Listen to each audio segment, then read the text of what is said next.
I used to spend the night in hotel parking lots. What was I gonna do? I ain't had nowhere to stay, so I lived in the car. I had $35.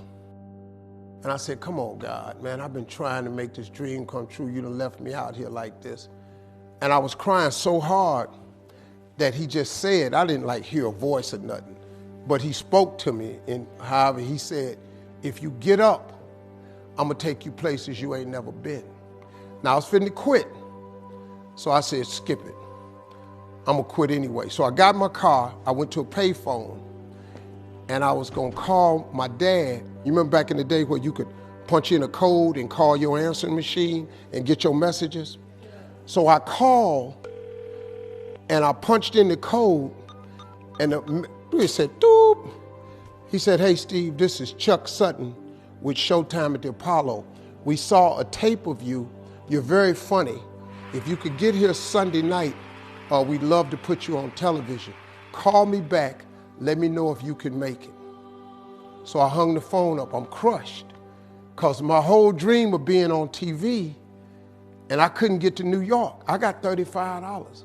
How am I gonna get to New York? I can't make it. So I'm standing there at the phone booth and tears just coming down my face. I said, God, so that must be a sign for me to go home. Because this it, I ain't even got the money to go to the Apollo. My whole thing, I wanted to be on TV, I couldn't even make the dream come true. This is the most messed up moment. And so I said, man, let me call this dude back and see if he said this Sunday. Because maybe he said next Sunday and I can hustle up a little bit of money or something. I don't know what I'm gonna do, but let me just call him back. So I called him back. Steve, this is Chuck Sutton, Showtime at the Apollo. We saw a tape of yours. You're very, very funny. Look, we have an opening Sunday night at Showtime at the Apollo. If you can make it, we'd love to put you on TV. I said, it's this Sunday.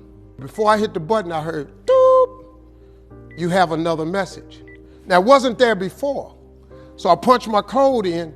I listened to the second message. It said, Steve Harvey, this is Tom Sobel from the Comedy Caravan. This was a Thursday. He said, I have a gig in Jacksonville, Florida on Friday night that pays $150. If you can get there Friday night, you'll make $150. So I called him back and I said, hey, Tom, did you get a gig away? He said, no, it's still available. He said, can you get there? I said, I'm in Pensacola, Florida. I'm 3.5 hours away. So I drive to Jacksonville, Florida, and that night I made the 150. The club owner said, man, you funnier than the guy we hired. If you stay tomorrow night, I'm gonna give you another $150. So now I got $300 now. So I get on the phone, I call Chuck Sutton. I say, hey man, is the gig still available at Showtime at the Apollo? He said, yeah, we got one opening left. I said, I'll be there. So I called Eastern Airlines, who used to be open back then. They had a special for $99 going from Jacksonville, Florida to New York round trip. So I parked my car at the airport. I got it.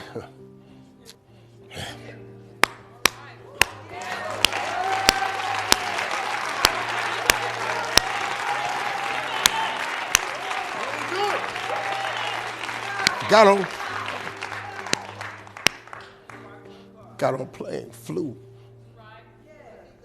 Everything I had was in 2 bags. Got to the Apollo. I said, hey man, I'm here. I got there at 11 o'clock in the morning. He said, you can't stay here because you don't come on to the late show tonight. I said, man, I ain't got nowhere to go. I said, if you just let me stay in this building, man, I ain't gonna move around nothing. I ain't got nowhere to go. I'm in Harlem. I can't go back out here. I got these 2 bags.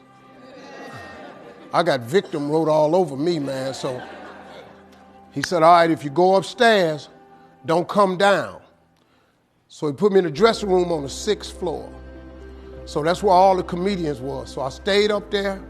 I got hungry around 3 o'clock, man. I couldn't take it no more. So I went back downstairs, a dude named Alton Liston. I said, hey man, he said, man, I thought I told you, don't come down them damn steps. I said, hey man, I'm just hungry, man. I said, let me go to that KFC I saw on the corner. Just let me get some chicken. I'll come right back. He said, man, if you ain't back in 20 minutes, you ain't getting in this building. So I went, bought me some chicken, came back. So the comedians started coming in the building. They started coming up on the 6th floor. So I meet this guy named D.L. Hughley. I introduced myself. He introduced himself. I'm sitting there, another guy come in named Dwayne Johnson. Then this other dude walked in named Jamie Foxx. And I introduced myself. We don't know each other. Ain't none of us famous. It's 1991, man. They gave everybody the lineup. I was on the last show of the night. I don't go on to 11 at night. I done had this 4 pieces of chicken. I'm starving, man. That chicken done wore off. I'm nervous, man. I'm about to throw up. D.L. Hughley went downstairs. D.L. Hughley got booed off. Dwayne Johnson got booed off. Jamie Foxx went down there and got booed. They booed Jamie, then Jamie started singing. And then they started clapping. And Jamie had their ass, then he went back to them jokes, and they got his ass. So I'm walking down the steps, and I see Jamie sitting on the steps. I said, hey, man, hang in there. He said, man, that ain't never happened to me before, man. This is crazy. This Jamie Foxx, man, one of the most talented people in all of comedy. And now, you don't even know how nervous I am, man. I can't even. My breathing is shot because these dudes been booed. So I walk out. I had wrote this joke. Mike Tyson had got in a fight in Harlem with this heavyweight named Mitch Green. Mike Tyson had hit the dude in the eye in the store. Now, he was on the news, his eye was swollen. So the joke I wrote was, they was interviewing Mitch Green, and he was telling everybody what happened, but his eye took over the interview. And I wrote this joke that his eye started talking and was just, I tell you what happened. The heavyweight champ's fist is coming towards my face. I just said, Lord, Lord, Lord. And I wrote this whole joke about this dude's eyeball talking.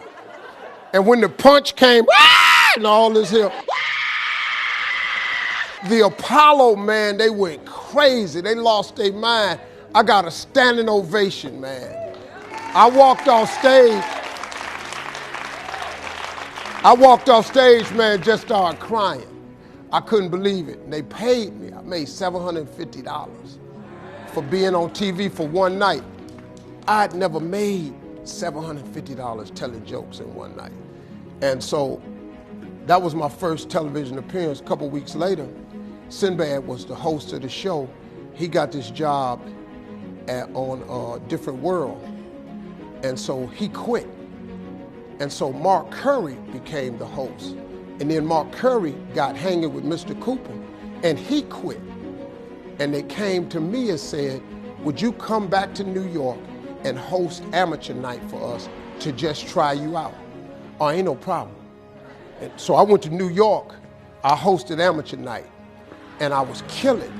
But every time we went to commercial break, I was supposed to let the warm-up act take over like Ruben does. But I knew not to let the warm-up act do that because he would change the attitude of the crowd because the Apollo was a wild place. So I stayed out there. I did the warm-up and the hosting. And I created a bond with that audience. And that's how I got on TV. It was my very first TV show. I hosted Showtime at the Apollo. I ended up being the longest running host in the history of Showtime Apollo. I did that show for 8 years. Nobody ever did it for 8 years. And that was my turnback moment. See, in your life, everybody has a turnback moment. You have a moment where you could go forward or you can give up. But the thing you have to keep in mind before you give up is that if you give up, the guarantee is it will never happen. That's the guarantee of quitting, that it will never happen no way under the sun. The only way the possibility remains that it can happen is if you never give up no matter what. Because God is always coming. He's never too late. At your worst moment, look, man, when they told me I had to be in New York, I saw no way I could get there. But that God, though, he make the phone ring. I end up in Florida, I make $300. Then I go to New York, I make $750. Almost got $1,000 out of nowhere. That's what happened to me. That was my moment of never giving up. That's when I first learned that faith was everything, that you have to remain faithful.